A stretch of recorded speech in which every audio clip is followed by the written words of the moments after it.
Hey, Quest Church family, I know that you are probably well aware of the changes that are taking place as our state begins to reopen, and you've heard that churches are going to be allowed to begin reopening. And if you've followed that at all, then you know that that's all over the place about what churches are choosing to do. And some are not reopening, and others are reopening with limitations, and others are throwing the doors wide open and allowing everyone to come in.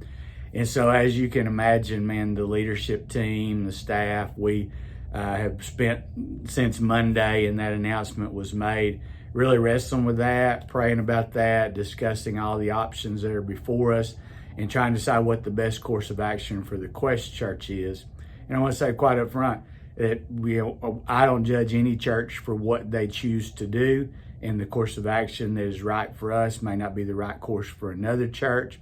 And I also know that not every one of you is going to agree with our course of action, because we have all kinds of differing viewpoints about the response to this coronavirus pandemic that we've been dealing with. And I hope that as a church, you will continue to show great grace and love, and that we'll continue to operate in unity, even when we may disagree about some issues. And so with that said, I wanted to let you know that we have chosen not to reopen for the next 2 weeks.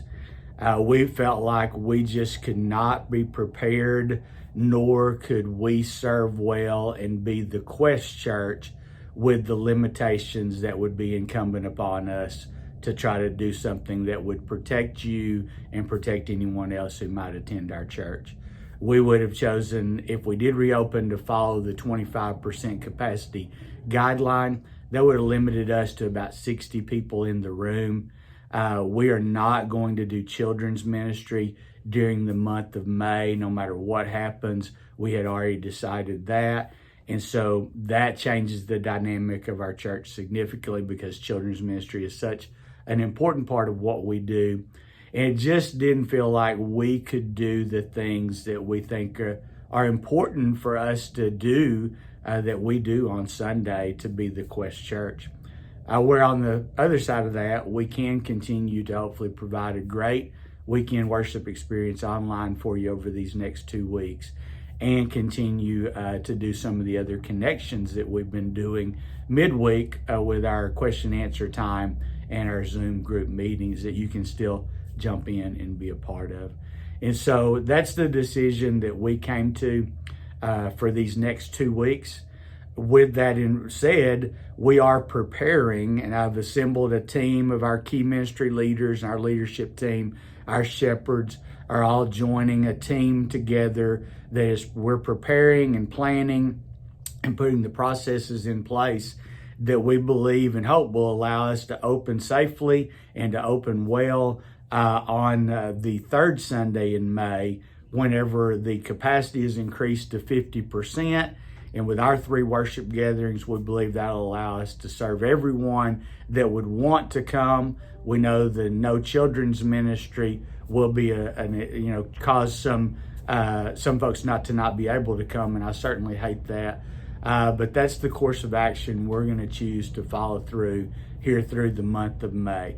No gatherings for the next 2 Sundays, no public gatherings.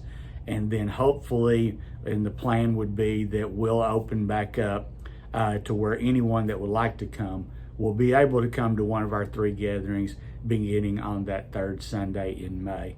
Again, no children's ministry, no Teen Quest ministry during the month of May. And then while I'm mentioning that, for those of you who are wondering about the summer camp experience for Teen Quest and for children, those have been canceled. We have suspended those. And so that's not something you need to worry about at this point in time. Obviously, getting the funds together for or reserving the time for your kids to do.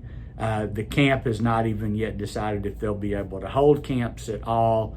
And we just felt like the best decision was to go ahead and suspend those. Our Teen Quest and Kids Quest groups are planning some big events that we'll do here on our campus later in the summer if the all clear is there and we're able to do that. Okay? Quest Church, you got to know nobody hates this worse than me. I want us to get back together so badly. And, my first thought was, we're going to do this thing. But wisdom at this moment says, we can't do that well. We can't do that in a way that we feel comfortable about being prepared to serve you and protect you well. And so we need a little more time to get ready to do that. We need to make sure we've prepared well, strategize well, and that we're going to be able to serve you and the rest of our community with excellence and with the maximum level of safety that we can when we do gather again. And so I trust that you will keep praying for your church over these next couple of weeks. We do have our all-church prayer time coming up on Tuesday, May 5th, on the 5th day of every month at 11 a.m. We ask you to pause for prayer wherever you're at and pray for your church. And that is happening. That'll be May 5th will be Tuesday. So I certainly want to ask you to pray then. And man, the big prayer request right now is about preparing and being able to open and regather and do that well and continue to be the awesome church that you make the Quest Church. So thank you, Quest Church. I love you. God bless you. Remember, if there is anything you need, we are here to help you. Your prayer requests, please submit those online. Join us at 9:15 a.m. on Sunday for the live stream. We will be wrapping up the What Do Christians Believe series. And for those who thought, man, these last few messages have been really hard, Pastor Jim, they've been tough ones. Sunday's message will be, I think, be one that's a little more enjoyable, so to speak, and help you take another step in your faith as a person who believes what Christians believes. All right? God bless you, and I will see you soon.